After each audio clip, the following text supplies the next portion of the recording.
everybody, welcome back to Project Happy Home. For those of you who are new here, I'm Tanya, a doctor, lawyer turned homeschool mom of 3 kids ages 10, 7, and 5. If you're interested in videos about secular homeschooling, raising a child with ADHD, and living a more essentialist lifestyle, you have come to the right place, so be sure to hit that subscribe button down below. Today I'm going to be trying something a little bit different, you guys. As I press into 2020, one of my goals was to just concentrate on my word of the year time and really utilize it in ways that brought life and joy to our family and to myself. And one of the things that truly brings me joy is reading. So in 2020, I definitely wanted to devote more time and attention and purposeful care to my reading life. So I was super excited when 2 of my good friends over on Instagram, Arlene from Homeschooler by Design and Kelly over at Homeschool by the Beach, decided to start a reading challenge for Booknerd moms. You can search it by hashtag Booknerd Mama Challenge.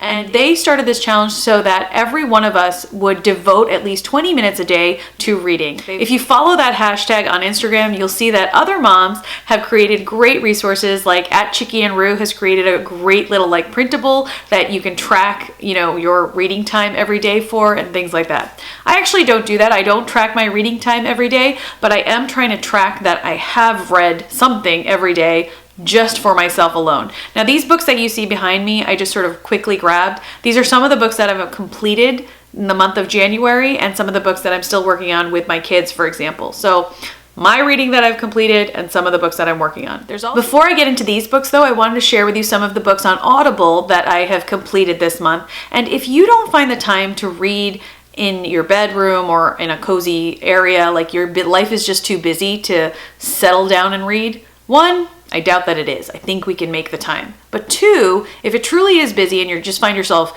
driving a lot or, doing errands a lot, one great way to get in a little sneaky reading time is through Audible Books. Now, you can do that many different ways. You can do it free through the Libby app, which you can use to borrow Audible books from your library. You can also join something like Audible or Scribed or anything else that allows you to listen to books on your phone. So I use Audible. I really like the subscription. I find it worthwhile. I think they run a lot of great promotional deals, and I like the pacing of how many credits they offer me per month.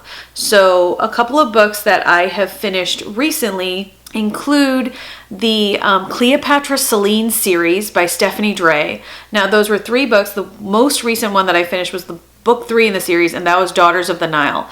I got into reading Stephanie Dray because I read America's First Daughter, which was about Patsy Jefferson last fall, and I loved it. And I found that I really liked listening to historical fiction on Audible. There's certain genres that I can't listen to on audiobook. For example, I can't listen to mysteries or just random chick lit kind of fiction or even deeper fiction on Audible. I can't really listen to straight up bland nonfiction either. I can listen to self-help, as it turns out, and historical fiction. And I loved America's First Daughter by Stephanie Dray, so that led me to read the book about Eliza Hamilton by Stephanie Dray. I can't remember the title of that one. And then it led me to read her series on Cleopatra Celine. And it was 3 books. I don't think all of them were equally good. I think the second one definitely lagged. I just didn't care as much. The first one was great because it introduced me to a period in, Roman history and African history that I was completely unaware of. I didn't know anything about Cleopatra and Mark Antony's children before reading these books, really. And then it sort of led me into a deep dive of my own where I started reading nonfiction about the period and about Octavian or Emperor Augustus, etc. So I thought it was great. I think she's a great historical fiction author. If you want to dip your toe in, I would say go with America's First Daughter because I think that was her strongest book. Another book that I finished recently on Audible was Essentialism by Greg McKeown. I don't know how to say that. In any case, Essentialism was definitely my most important read of 2019. I actually finished up the very last pages of listening to it in January of this month, so I thought I'd mention it. I actually want to start a series here on YouTube about Essentialism, the book, and how you can apply its principles to your life. And I hope that my friend Joy over at Joy-Filled Journey joins me on this exploration of that book and the different chapters in that book, because I think that bringing the concepts of essentialism and narrowing down your life into what really matters to you, allows for such space to enter your life by cutting out the things that aren't that important to you, that don't bring you that much joy, the things that you feel like you should be doing, but don't really bring substantive joy to your life, substantive benefit to your life. It really does change the flavor of your days. And as I've been incorporating more and more of the ideals from Essentialism into both my personal life and my homeschooling journey, I am feeling a great sense of relief and release as I let go of the things that are not meant for me. Essentialism, a great read, and it was excellent on Audible because he has a lovely accent and it makes you feel like, you're listening to somebody who's smart because they have a lovely accent. What Your ADHD Child Wishes You Knew by Dr. Celine was excellent. It's a very short listen on Audible. It's only about 5 hours, but I thought it was chock full of excellent information. So that was another one that I finished in January. I thought it was spectacular. And if you are a parent of a child with ADHD, I think it's a great, swift listen. It summarizes so many of the values and ideals of like having a compassionate relationship with your child when they have ADHD, and I can't recommend it highly enough. The 5-Second Rule by Mel Robbins is another book that I just finished in January. And Mel Robbins is a motivational speaker. She gave a TED talk at one point on this 5-second rule. The 5-second rule is really simple. It's the idea that when you want to motivate yourself to do something, you just get into the habit of saying like 5, 4, 3, 2, 1, and you get up and you do it. You don't make an excuse. You don't say, oh, well, I'm going to finish this and do that. You just think to yourself like, I should be working on my presentation right now. 5, 4, 3, 2, 1. You get up and you do it. And the idea of the rule is that as you incorporate this habit into your life, it becomes more and more second nature, and you overcome your brain and body's initial resistance to doing the things that you don't really feel like doing, but that you need to do. There's more to it than that, obviously. There's the entire book to listen to. I thought it was a really interesting book. The beginning of the book starts off really slow, where she talks about sort of her own experience in her life and what brought her to this place. And then she starts talking about, different people that she's worked with and just the philosophy behind this theory. And the idea that you can really train your brain to do a better job of getting you going. She's very interesting to listen to as a speaker because she does not take any BS. She's very much about everyone owning their choices, about accepting the fact that you have the potential at any given moment to change the trajectory of your life, the trajectory of your day, in small ways and in big ways and everything in between. So it was a really good listen. I'm curious about her new book where she actually talks about individualized therapy experiences. Mel Robbins, she's not everybody's cup of tea. She's very almost like Northeastern in her harshness in some ways, but I thought it was a really interesting, like kick in the pants kind of read. Okay, Cindy Rollins, Mere Motherhood. I actually finished this last year, but I am going to donate it, so I wanted to get it off my pile and share it with you. I've heard so much about this book. Some of my very best friends in homeschooling have recommended it to me. Cindy Rollins is one of the founders of this concept of morning time, this idea of creating a basket of books that you share with all your children, regardless of age. You start off the day with this like collaborative experience where you're all learning things together, poetry, beautiful literature, etc. So I thought Mere Motherhood was really well written. I think she seems like a lovely woman. I've heard her on podcasts too, so I kind of heard the book in her voice. It tells the story of like her journey of raising a whole passel of kids and going through different types of dreams that weren't for her. For example, the dream of like a farm life and just how horrible it was. I thought that chapter was great because we all have these kind of dreams that we have that seem beautiful and Pinteresty, and just the reality is just not that. The reality is like bats at night in your bedroom, I found it to be a very honest read, a very swift read. It's a very slim volume. It's written with a lot of humility. It talks about real motherhood, the disappointments that we face, the ideas about who we are as mothers, coming face to face with who we are as mothers.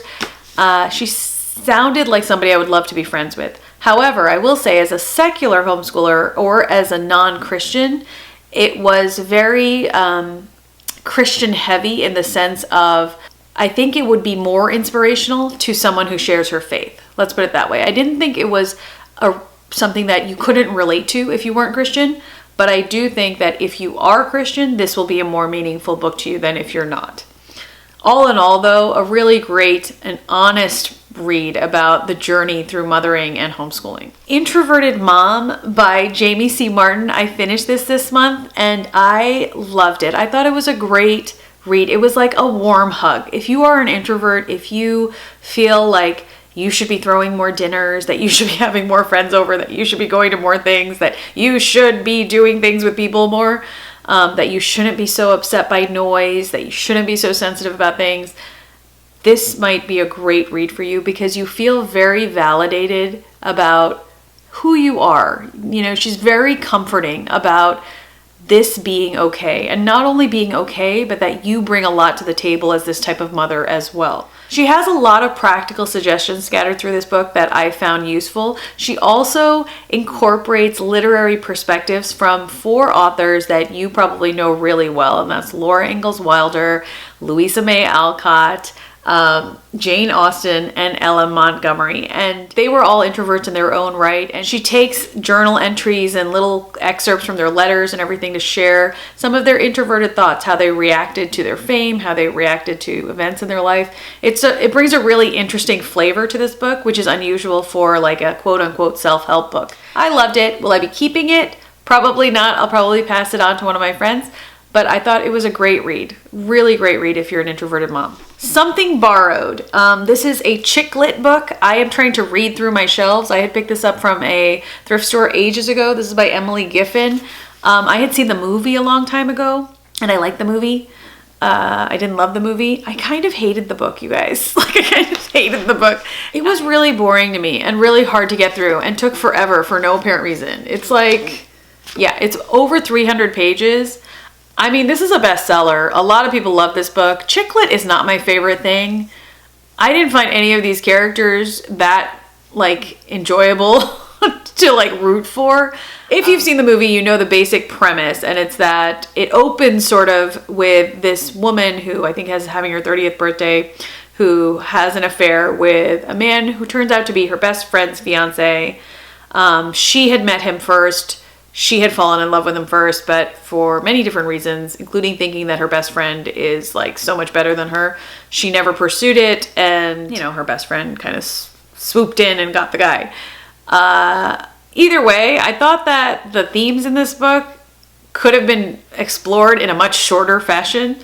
It was an interesting premise, it just wasn't for me. If you like chick lit though, it's I guess a good read. I don't know how to evaluate chick lit. It's not like something that I enjoy, but I guess a lot of people would say this is a good beach read. I didn't think it was that good. I was just like, none of you seem that great. Marry someone else. So that was my take on this. Another book by Jamie C. Martin, you guys. I picked this one off my shelves after I read Introverted Mom because I knew that I had had this for a while. Again, another thrift store pickup, and this is Steady Days by Jamie C. Martin. I think this is her very first book, and if you subscribe to her email list, you can actually get the PDF. I think she just sent out the PDF of this for free.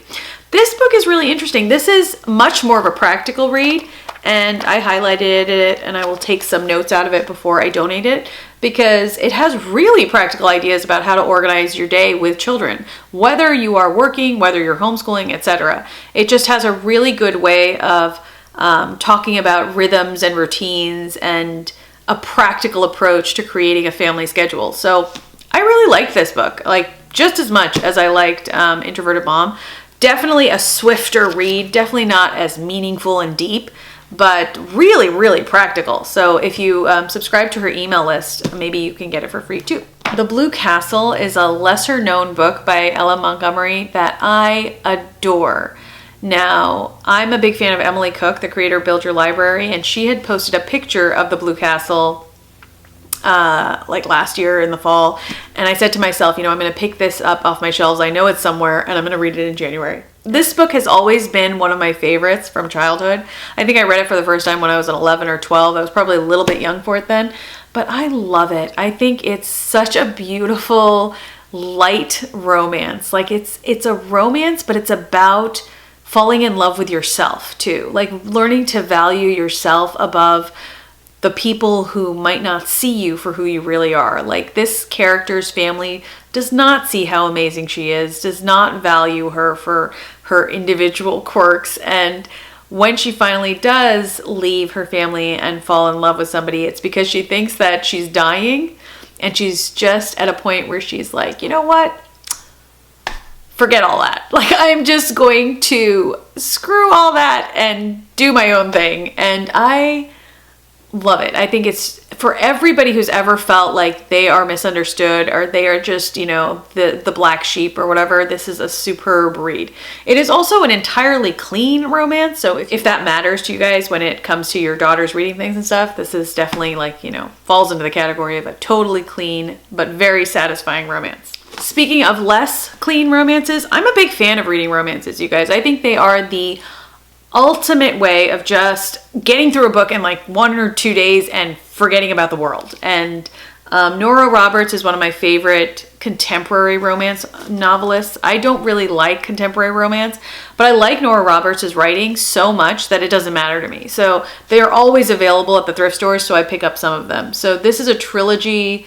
I think the first one is Sea Swept and the second one is Rising Tides. The next one is Safe Harbor, which I'm reading right now. I like these. I like them especially because they're from the perspective of the male character here. Nora Roberts herself had sons. So I just thought it was a really interesting way to approach a romance, like from the perspective of the male character, which is unusual, right? So I just really like them. I think they are interesting. They have to do with social services and like a marshy kind of sea community, you know, like a watermen kind of culture.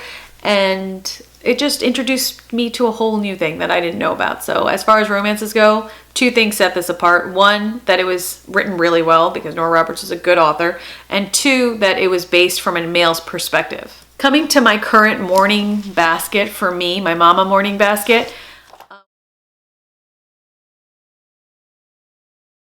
last but not least, you guys, are some of these books that I've been reading with my kids. These aren't our school books that we've been reading. This is mostly like what I've been reading at night with them. I feel like I should do a different video on what we're reading for school, but The Year of Miss Agnes is a book that was in Bookshark's Level 1 that I did with my son, and I really loved it. I thought it was such a good book about education and children in Alaska and how they had intermittent schooling and stuff in I think the 30s or 40s, and I love this book. I thought it was so well done.